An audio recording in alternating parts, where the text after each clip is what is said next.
Time now comes for us to present the main event of the convention, the address which we always hear from our national president. In 1986, he was elected president of the National Federation of the Blind. All of us at that time hoped we had found the right successor.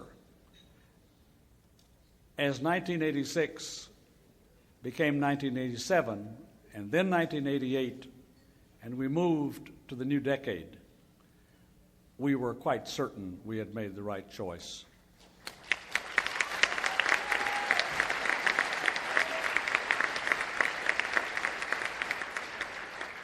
The NFB has never been more unified.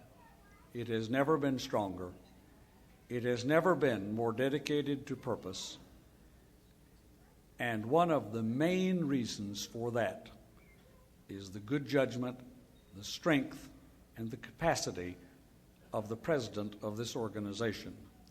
If we have a mediocre, or let us hope never, a bad president, our organization is in deep trouble.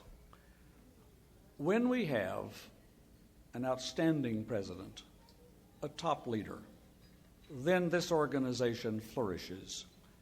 It flourishes now. I'm extremely pleased and proud to be able to present to you for the banquet address the President of the National Federation of the Blind, the leader of this movement, Marc Maurer.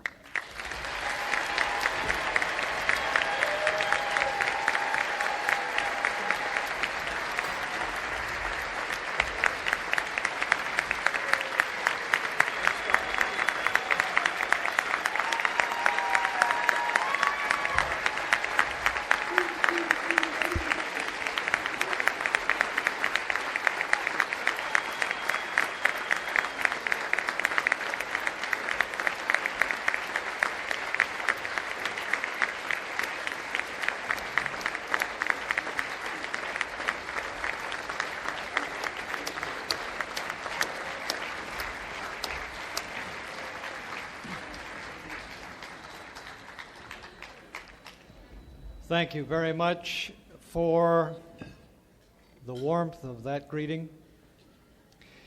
There are two fundamental kinds of leadership that may be exercised by nations, by individuals, or by social action organizations.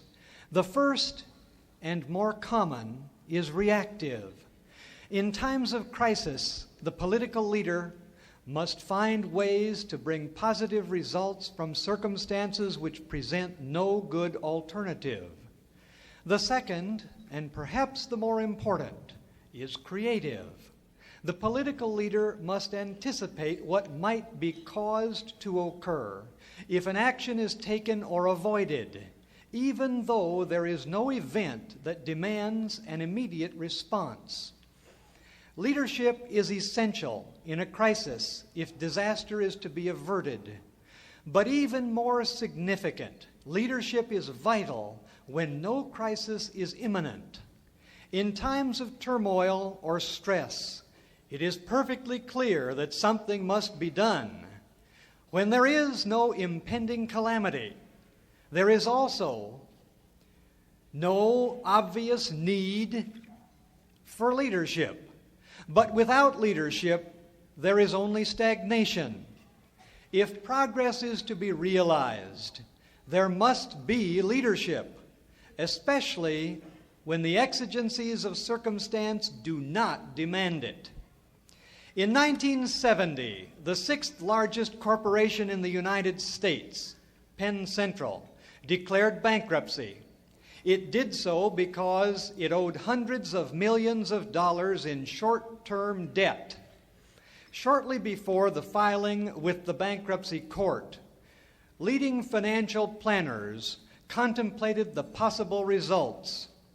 As soon as this mammoth corporation defaulted, all short-term debt obligations for all companies in America would become suspect.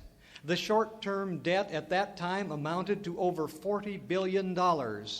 The default would almost certainly cause widespread financial panic. The companies that had loaned the hundreds of millions to the bankrupt could not get the money back, and they would not be able to meet their own financial needs. If they could not obtain immediate credit, many of these companies would, in their turn, be faced with ruin. Layoffs would be massive, and there would be no new jobs for those who had become unemployed. The disaster did not occur because individuals at the Federal Reserve Bank anticipated the need for extraordinary amounts of money, and within less than 2 days created the mechanism to assure American bankers and capital managers that credit would be found to meet the ongoing demands of business despite the multi-million-dollar loss. Although a catastrophe of monumental proportions had been avoided, this remarkable feat of monetary management was not widely reported, even though the bankruptcy of Penn Central was. The most important form of leadership is not reactive, but creative. It examines conditions as they exist and imagines what may be possible if energy and resources can only be focused. It dreams not of solving the present crisis or avoiding anticipated tragedy. Instead, it seeks to explore new avenues of thought and to build social structures, human understanding, and technological applications that have never been tried. The history books tell us that the American Revolution began in 1775 and that the Declaration of Independence inaugurated our nation on the 4th of July, 1776. The leadership which propelled the American Revolution is well documented and dramatic. But if the focus of the historian is on the period of the Revolution alone, an essential element in the reallocation of political and social balances is omitted.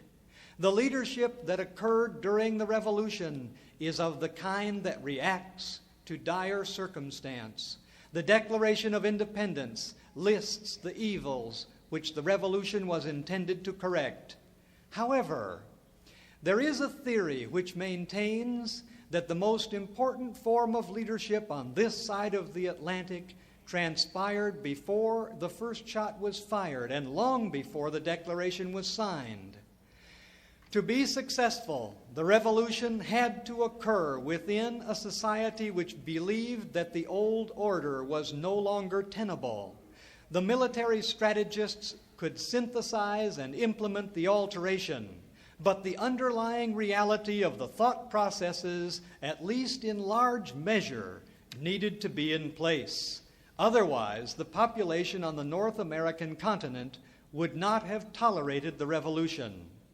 The leadership which brought the citizens of the colonies to believe that these united colonies are and of right ought to be free and independent states occurred long before the march to Lexington and Concord in 1775. That leadership had already created in the minds of the American colonists the conviction that our country should be free and independent, that reliance on those governing other lands was no longer endurable, that an entirely innovative form of government should be adopted. Although certain patterns of human behavior recur, the complex fabric of being is ever new. As we meet here tonight, in the largest gathering of the blind that will assemble anywhere in the United States this year, the opportunities for leadership will be and are abundant. What will our reaction be to the challenges of today? But even more to the point, what can we create through focused energy and collective imagination for tomorrow?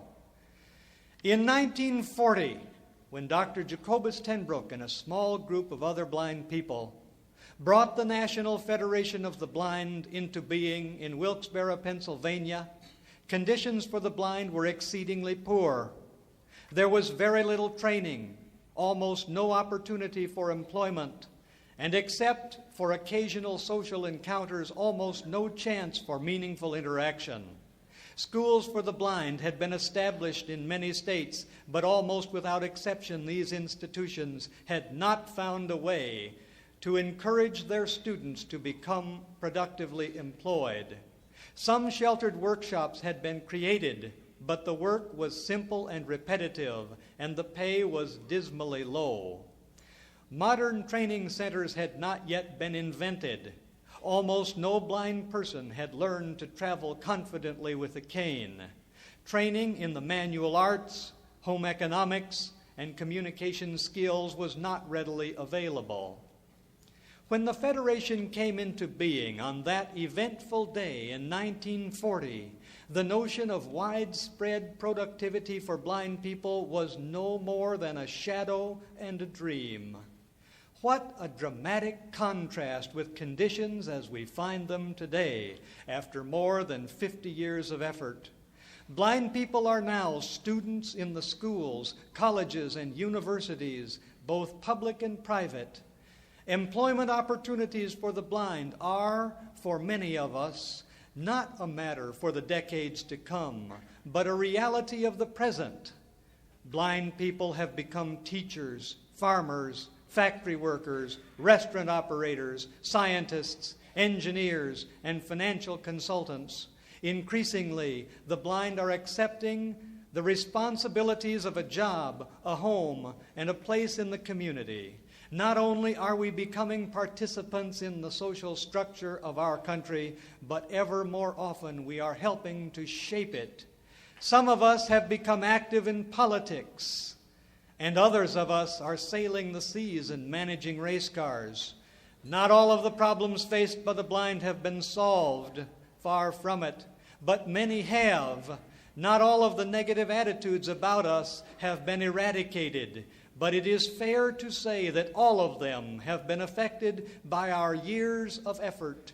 The reason for the alteration can be found in this room tonight, in the sacrifice, the commitment, and the belief of the blind of this nation, in our organization, the National Federation of the Blind.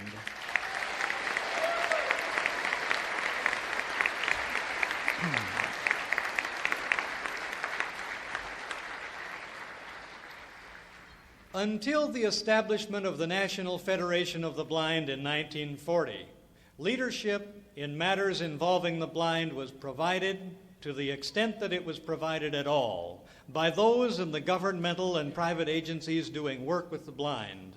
It was assumed that blind people themselves should not attempt to become leaders because the effort would meet with inevitable failure. In 1937, and I remind you that 1937 was more than a third of the way through the present century, a book was published that would today be unimaginable. It would either be the target of intense anger or uproarious laughter. And it was written by a blind author, a man of some renown at the time, Henry Randolph Latimer, entitled The Conquest of Blindness. It contains the following astonishing statements. To what extent may the physically blind person with safety lead the physically blind?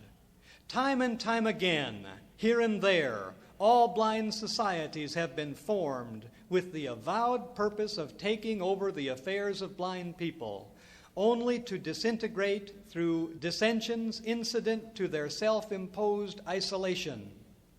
At best, Latimer continues, blindness is a negative bond of common action. As such, like any other human want, it weakens and disappears in exact proportion as its needs are met. Accordingly, all blind clubs and societies include among their active membership comparatively few of the independently successful blind people. That's what he says, and I want you to keep in mind that he's talking about you and me. I wonder how he'd feel if he could be here with us tonight in our thousands. Regardless of that, here is some more of it.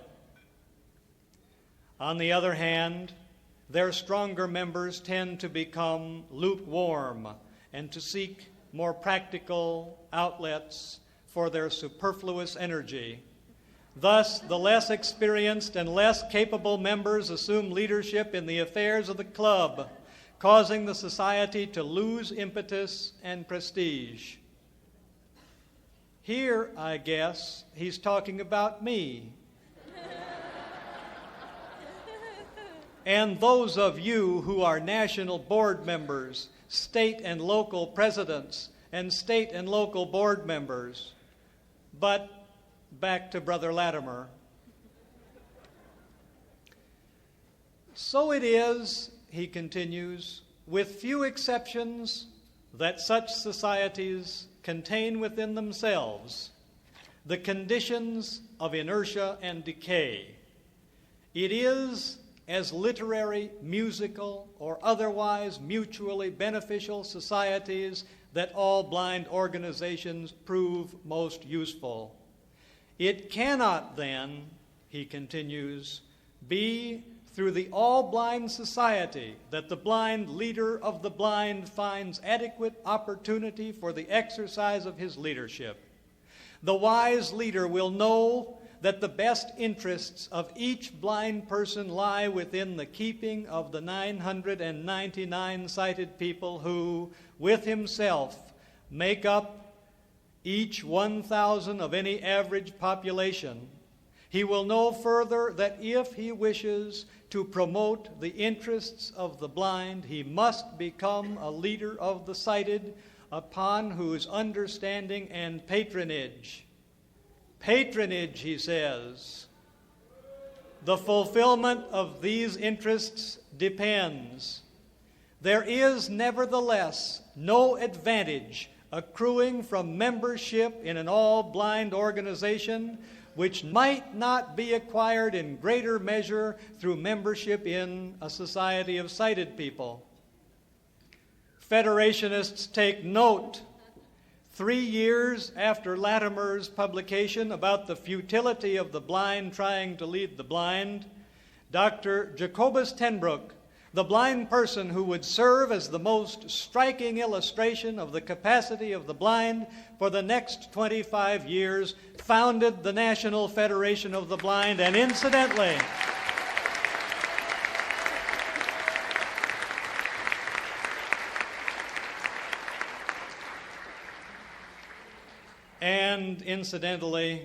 tangibly refuted Latimer's thesis. In addition to leading the Federation, handling a full-time teaching load, and raising a family, Dr. tenBroek published scores of articles and 5 full-length books. One of these received the Woodrow Wilson Award as the best treatise for political science for the year, and the others are quoted in law schools and legal periodicals to this day. The quality of his leadership came to be reflected throughout the National Federation of the Blind and set the standard for the quality of leadership throughout the organization as a whole. How different has our experience been from the theory propounded by Henry Randolph Latimer?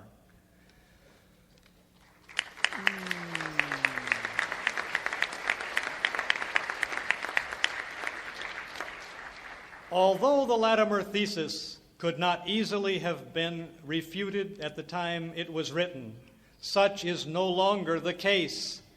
By the early 1950s, Dr. Kenneth Jernigan, one of the most profound philosophers and powerful writers ever to consider the subject of blindness, had become a part of the organized blind movement. For more than a generation, Dr. Jernigan has continued the tradition of Dr. tenBroek. He has led, he has taught, he has inspired others. We who have heard that resonant voice have understood the truth and recognized the wisdom. The struggle to achieve independence by the blind has been conducted in every part of our nation, and the single most powerful instrument in this effort has been our organization. The organization conceived by Dr. tenBroek and built by Dr. Jernigan with the help of so many others, our movement, the National Federation of the Blind.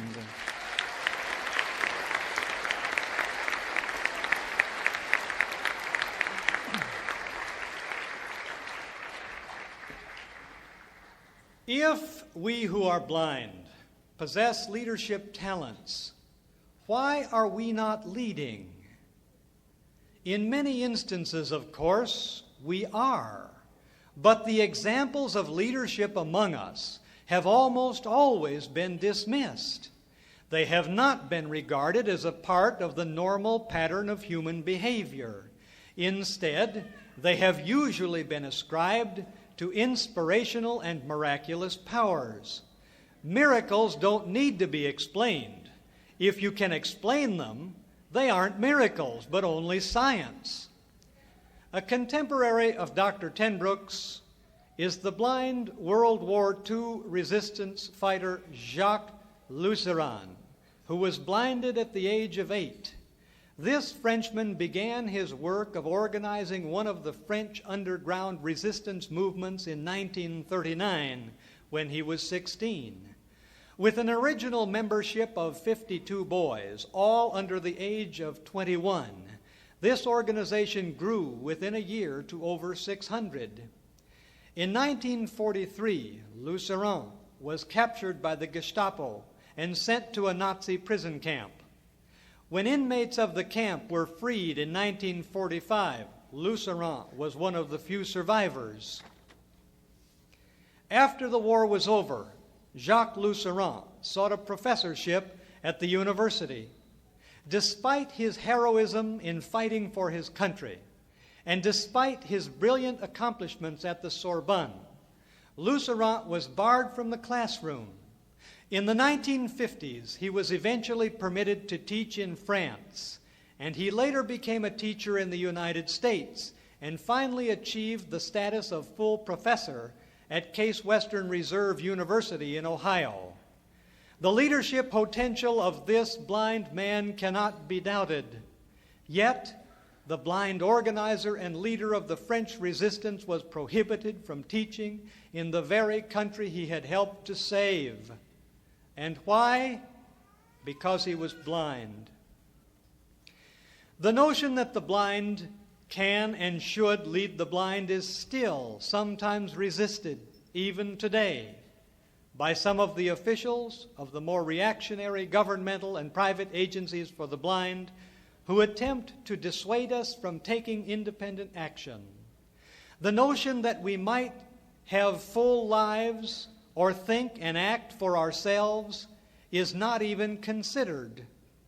We are depicted as so lacking in talent, so shrouded in misery, and so racked with pain that all we need, in fact, all we can use, is custody and care. Custody and care, incidentally, provided by these agencies. Custody and care requiring a lot of money, either from the public or the government, or preferably from both. Consider, for instance, this language from a recent appeal made by the National Association for Visually Handicapped. Think about it carefully. Here is what it says.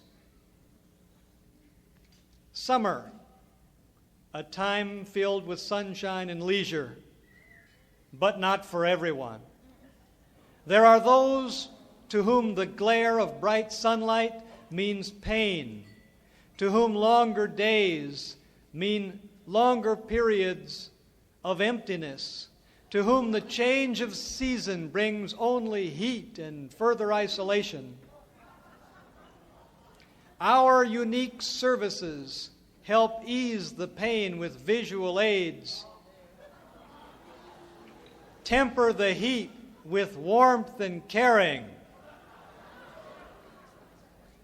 You'd think, by the way, that at least they would offer coolness and caring.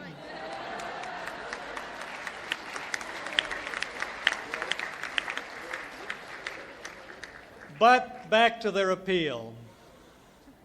And fill the emptiness with youth activities and large print books. The National Association for Visually Handicapped, their letter continues, is the only national health agency solely devoted to the partially seeing. We reach out to people who live with the heartbreak of being a little bit blind.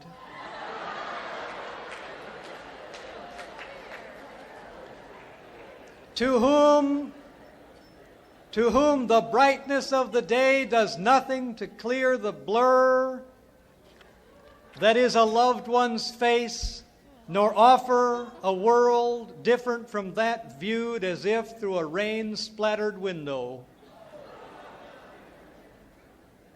Won't you help us add a ray of hope to the summer sunshine?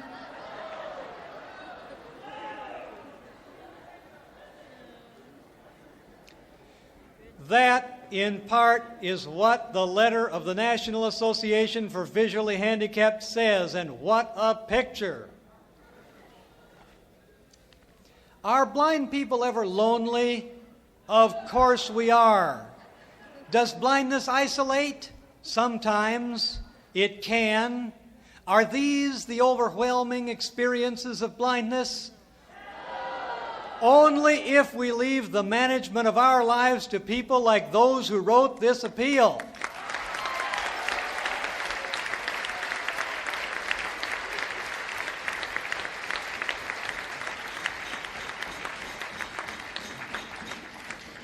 Only if we suffer the ministrations of the National Association for Visually Handicapped and their ilk. Only if we accept the misconceptions about blindness typified by this letter. Only if we default on the challenges of leadership.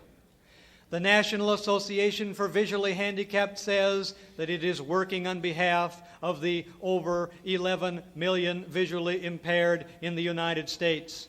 Do you think they're working for you and me? Maybe we would be better off if they weren't working so hard and incidentally collecting so much money.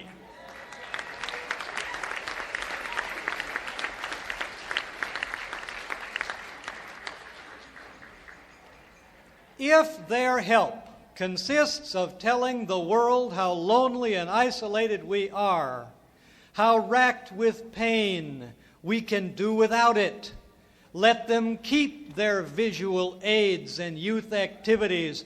We can do without them. Let them keep their syrupy speeches and tearful fundraising appeals in our name.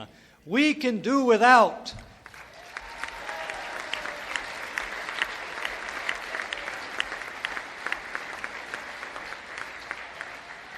We are finding our own way, and the road we are traveling leads to first-class status and full membership in society. Yes, and we are providing our own leadership.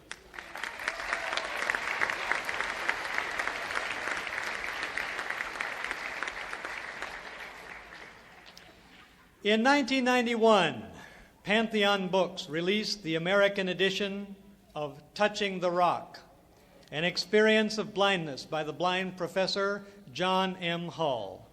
This book contains the introspection of a man who has become blind in middle life.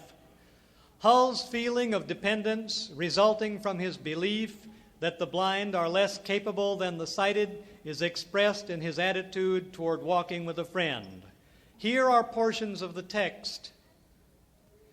When I am walking into work, says Hull, it is not unusual for people to ask if I need any help. Now, with me, a curious thing takes place.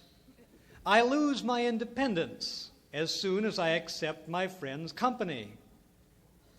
This is because I must put a finger under the elbow of my companion in order to locate him, to keep abreast of him, so as not to keep walking into him. I am like a hitchhiker. I am being towed.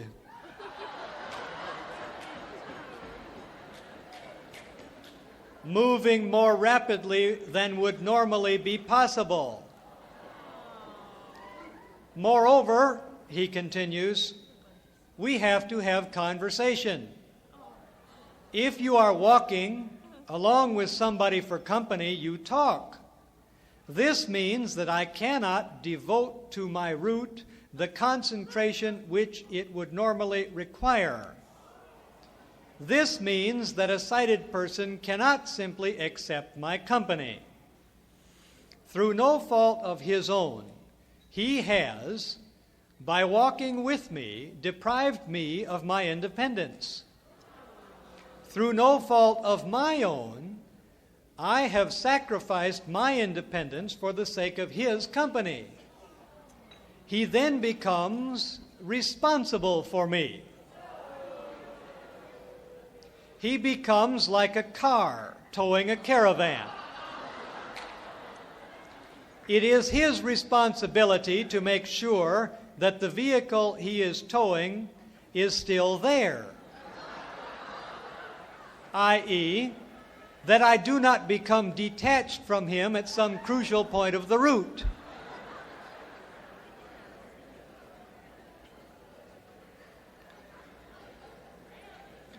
These are some of the thoughts of Professor Hull. Blindness is, for him, an all-pervasive and all-important element of his life, but this formulation is manifestly not the truth. Blind people are not less able than others to manage the ordinary activities of everyday life. Walking with a friend does not strip us of our independence. Professor Hull believes that sight is essential, and that, although the blind can sometimes substitute other senses, the substitution is always inferior. For example, stimulation of the urges of the body for food and, you guessed it, sex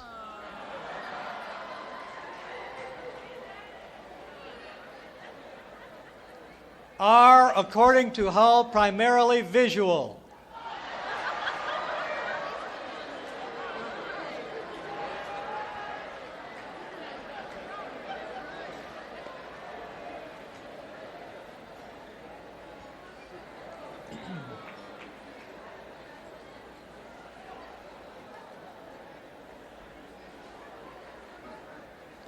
Okay.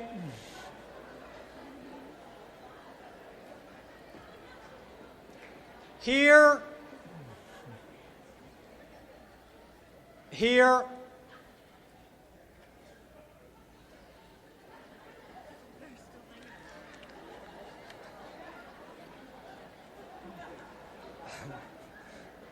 I know.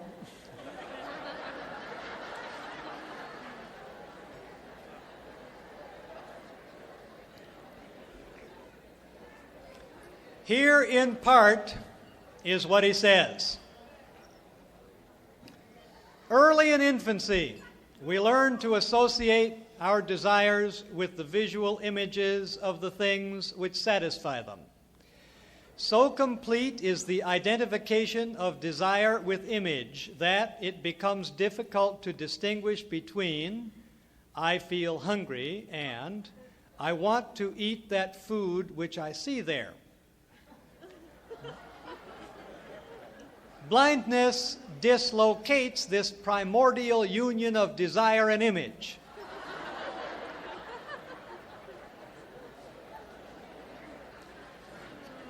I interrupt to say that I really wonder whether these high-flown notions have any connection with everyday life.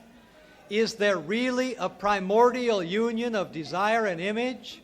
Has your primordial union suffered a dislocation in your attempt to eat your dinner tonight?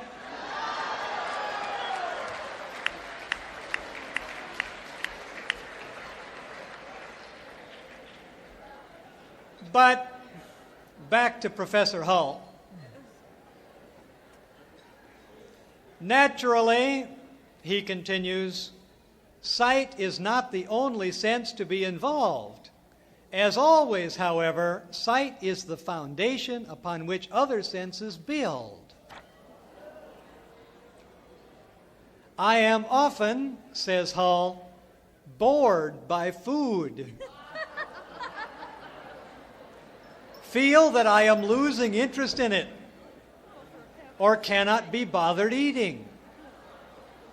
At the same time, I have the normal pangs of hunger. Even whilst feeling hungry, I remain unmotivated by the approach of food.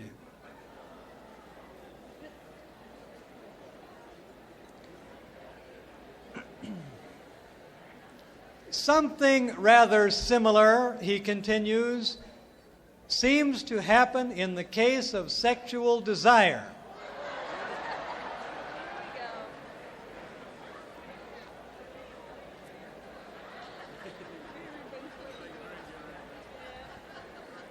The image, visual I presume he means, of that which satisfies is quite inseparable from the realization of the desire itself. So it is possible, I think, says Hull, for a heterosexual blind man to be bored by women and yet to be conscious of sexual hunger.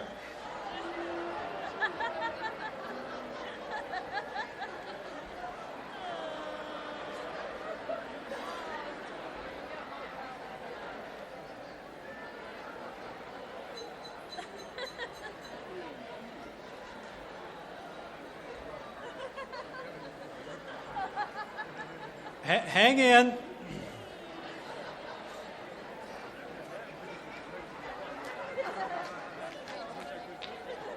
Okay. The trace of a perfume and the nuance of a voice are insubstantial when compared with the full-bodied impact upon a sighted man of the appearance of an attractive woman.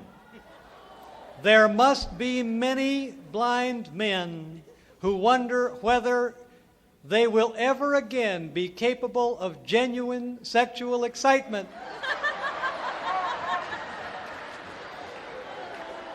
To which I respond, don't you believe it?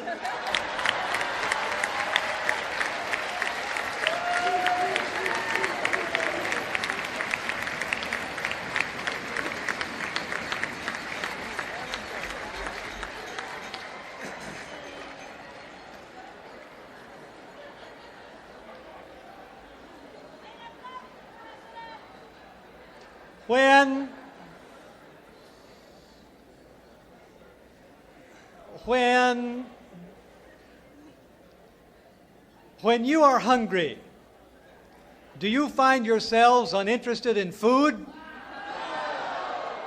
Are blind people generally a lot skinnier than the sighted? And speaking of desire,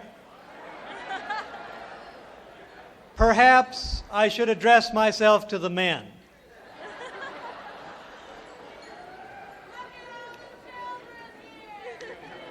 Do you wonder whether you will ever again be capable of genuine sexual excitement? Take a moment. Think of women. Are you bored? And what do you women say? Have you lost the power of romantic encounter?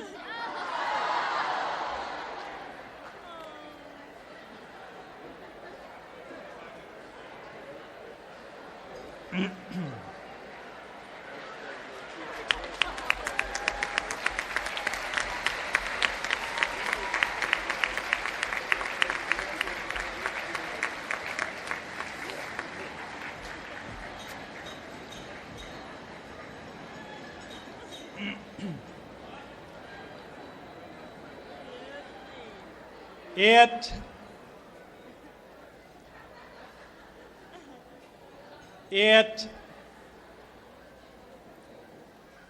is a temptation to dismiss the writings of Professor Hull as the work of a nut.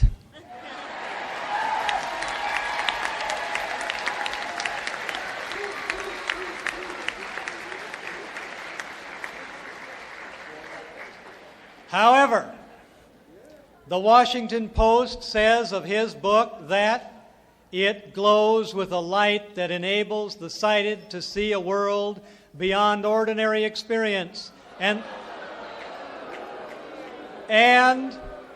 the blind reader to identify with a role model of uncommon courage and sensitivity. We must all be grateful, the Post says, for the appearance of this stunning book. That is what the Washington Post says, but Professor Hull is no model for us to follow. He is headed in the wrong direction.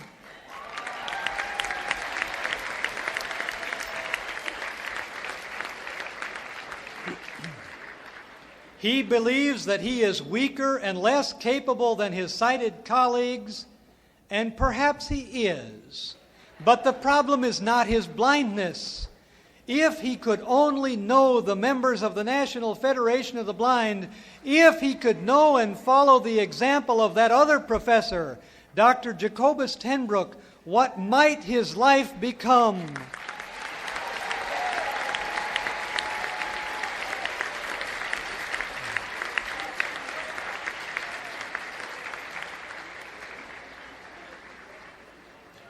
Within the past few years, a number of books have been written which have attempted to capitalize on the special needs or unusual requirements of the blind.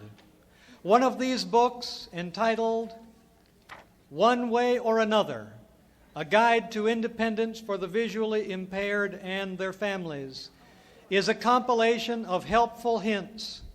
There is apprehension for the newly blinded and their families about what lies ahead. Nevertheless, I wonder whether the suggestions in this book will help to alleviate the distress or will simply enhance the uncertainty. Here are some of the suggestions. Before you even begin the process of reorientation, say the authors, discuss it at length with the visually impaired person. You can suggest tasks that are safety-oriented, such as dialing the phone and finding the front door.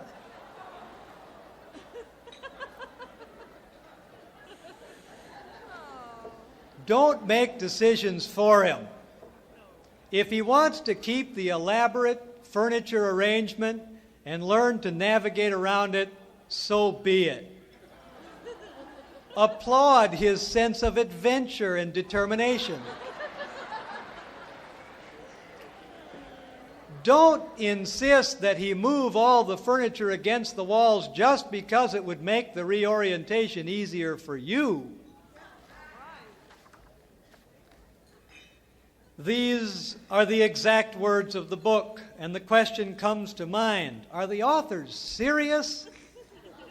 Is it advisable to adopt a special arrangement of the furniture for the blind? Why would it be easier to push the furniture against the wall? But there is more. If, the authors say, your loved one is reluctant to leave his bedroom, allow him that. But help him explore that room.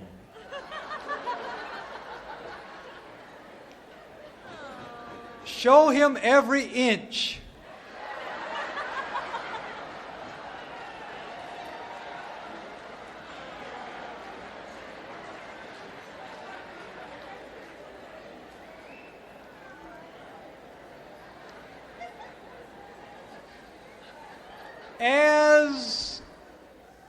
As he gains confidence in his bedroom,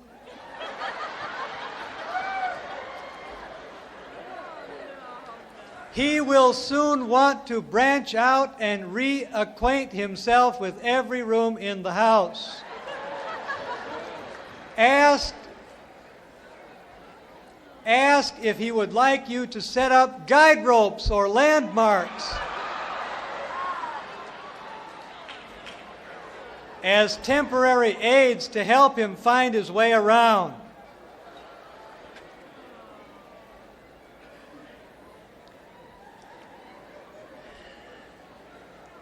This is what the authors say, and you would think that they were talking about small, not very bright children. But they aren't. They're talking about adult blind people. They're talking about you and me, including guide ropes in the living room. Although I have been totally blind for a great many years, and although I have known thousands of blind people, many of them newly blinded, I have never yet met a blind person who had guide ropes installed in his house to get from room to room.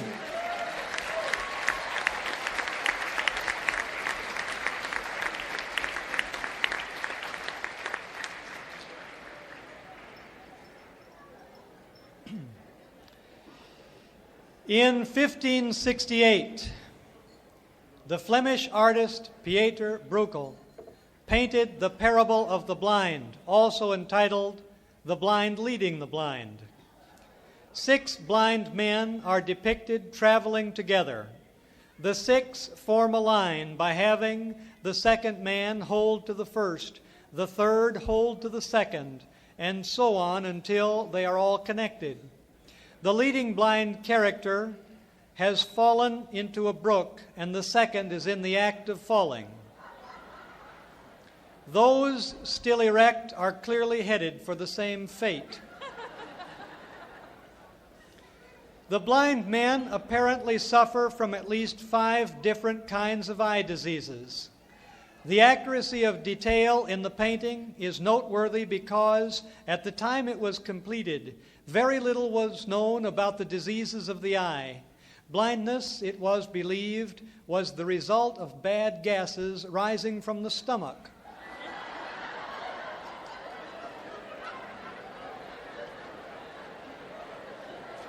Advice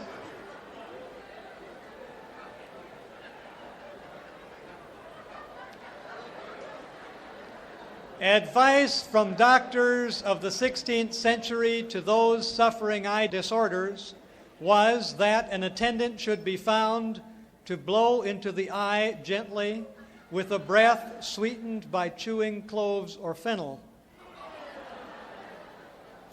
The Bruegel painting would be interesting only for historical purposes, except that it has served as the basis for a novel by Gert Hoffmann entitled The Parable of the Blind, published in Germany in 1985 and translated for publication in the United States in 1986. The novel relates the events of the day in the lives of the 6 blind men who posed for the Bruegel painting. At dawn, they are awakened from sleep in a barn by a banging on the door. At dark, they are again locked in the barn for the night. The hours between are described in painful detail.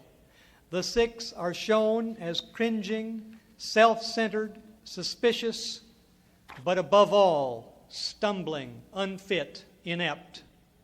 It may be that there are 6 blind people in this country today who are so lacking in perception that they could fit the portrayal, but I doubt it. When they wake in the barn, they do not know their own names, but must take a moment to remember. They are not certain how many of them are present. They feel themselves all over to recall what they are like and to seek some identity with what they were yesterday and what they may become tomorrow. But let Mr. Hoffmann speak for himself. Here are his own words.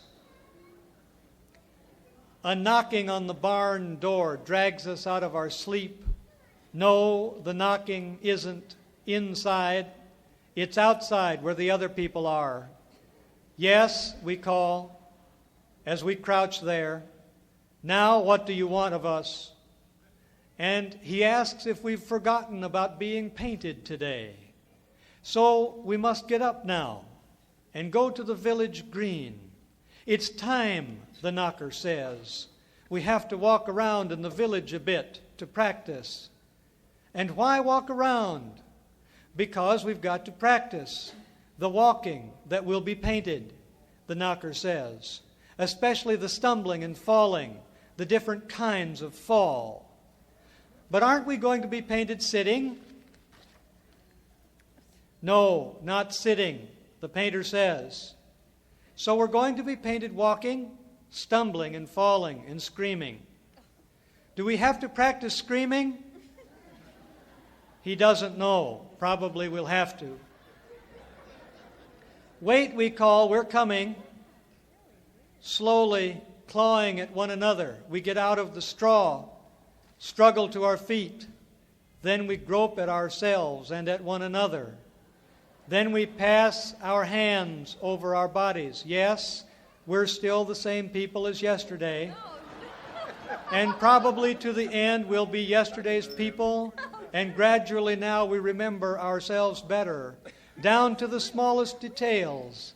Everything comes back again, even that which was buried. And we're very startled. We remember our names again, too. The names we call one another. And this morning, as we feel our heads, arms, and sticks, we're probably the same for others. This is how we'll be painted. It will be quite a big picture because there are several of us. 6, perhaps. That is what the author says. And despite the surrealist style, the depiction of the blind is the same old tiresome lie which has been monotonously told from the beginning of time. Do you wake in the morning and rub yourself all over to remember who you are?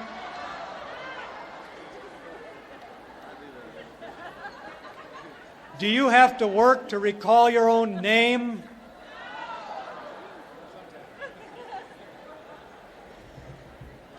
The author's fantasy is just that, fantasy. But of course, he may argue that he was not describing fact, but creating an allegory. He may say that the behavior of the characters is exaggerated for emphasis. Indeed, there is dialogue later in the book which might suggest this thought. Consider this portion of the text. Isn't that it? The painter says. And he's very excited now by the sight of us. The sight of us on the bridge and on the canvas, which, as he exclaims again and again, does wondrously sum up the ways of the world and the fate of man. Nor do we know, the novel continues, what the sight of us sums up for the painter. We just go on saying, all right now, we'll fall. All right, time to fall. And let ourselves be led back to the bridge, stumble, scream, and fall. But we can't leave the scene yet. We're still being painted. The painter is the only person who isn't worn out, while his good friend calls out to him over and over again how excellent he finds what's being painted, and that if the painter means to paint a masterpiece, he only has to go on like this until we suddenly feel we're not needed anymore, until somebody even shouts this to us. Somebody who'd been silent till now shouts it from the window. Stop now, he shouts, take them away. Both the Flemish painter and the 20th century author apparently believe that the blind are a striking example of the benighted guiding the ignorant. The predetermined result is inescapable disaster.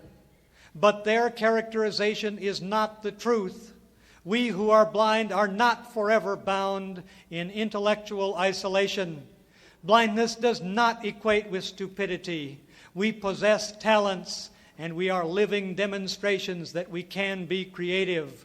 We have the curiosity, the commitment, and the energy to play a full part in the society in which we live. There is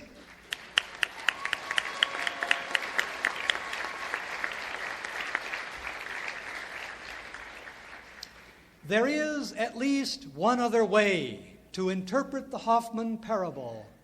Time and time again, the blind are used to achieve somebody else's private ends, regardless of the harm that may be caused to the blind. The parable of Hoffman's book may be that if the blind do not lead the blind, there will be oppression, tyranny, and humiliation. The real moral of the novel, the one that Hoffman himself probably did not understand, is that we must accept the demands and challenges of leadership and the direction of our own lives. If we do not, the theorizing about blindness and the shaping of public attitudes concerning the blind will be left to others, to writers like Hoffman and Hull. We cannot and we will not let this happen.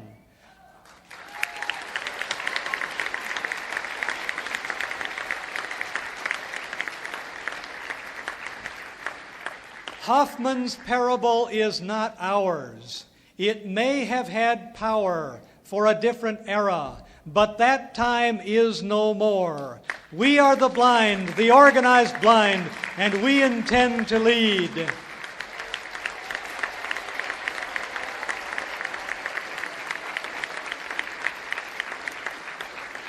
We have come together from every part of the nation, and we have formed a common bond.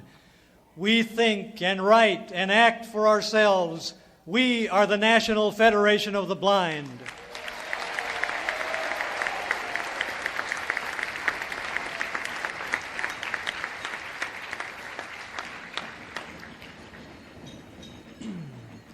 Blindness and blind people have been misrepresented, falsely portrayed, and misunderstood from the beginning of recorded history. The thinkers, the dreamers, the shapers of political thought and cultural comprehension have almost always been cited. If they ever thought about blindness, they gave it only the briefest attention. They assumed that they themselves would not be able to compete effectively if they lost their sight, and they attributed this presumed incompetence to us as well, to all of the blind. Leadership with respect to the affairs of the blind has proceeded during almost all of history from the viewpoint of the sighted. Until quite recently, blind people have not, to any great extent, been leaders of the blind. When the National Federation of the Blind was founded, a fundamental change in emphasis and prospect was initiated. But the creation of a body of philosophical understanding which would permit the establishment of a pattern of leadership by blind people could not be fully developed in a year, a decade, or even half a century. The notion that the blind could and would lead the blind demanded a change in the basic thought processes of society, in the entire culture, not only of the sighted, but also of the blind. It is of utmost significance to respond with decision and determination in times of crisis. We, the organized blind, must be prepared to take concerted action whenever our collective effort can solve the immediate problems we face. However, of even greater importance is the need to stimulate an atmosphere of understanding, of acceptance of the blind on terms of equality. This must occur all over the nation, in our homes, our immediate neighborhoods, and our broader communities. The leadership that inspires this attitude must be a part of our thoughts and actions every day. If we, collectively and individually, do not meet the challenge of leadership which is now before us, the oddball notions and crazy ideas about us will continue to impede our progress and stifle our growth. Furthermore, there is nobody that can do it for us. We must meet the challenges ourselves. Let the cited march with us, and increasingly they do. Let the governmental and private agencies join the effort, and ever-growing numbers are doing so. But in the final analysis, others cannot shape the future for us. We must make our own tomorrow. We know what our problems are, and we know how to deal with them. We know how to find the means and how to focus the effort. We cannot fail or turn back. The stakes are too high and the prize too great. In the spirit of Dr. Perry, who was the precursor, of Dr. tenBroek, who was the founder and pioneer, and of Dr. Jernigan, who has been the organizer and builder. Yes, and also in the spirit of those who will look back to test our actions and judgment, we of this generation must and will do what is needed to bring the blind closer to full membership in society. We will respond to crisis as we must, but we will also be creative and plan ahead. In the certainty of our strength to do what must be done and our belief in each other and ourselves, we face the future with confidence and joy. We are the organized blind. We are the National Federation of the Blind. My brothers and my sisters, we will make it come true.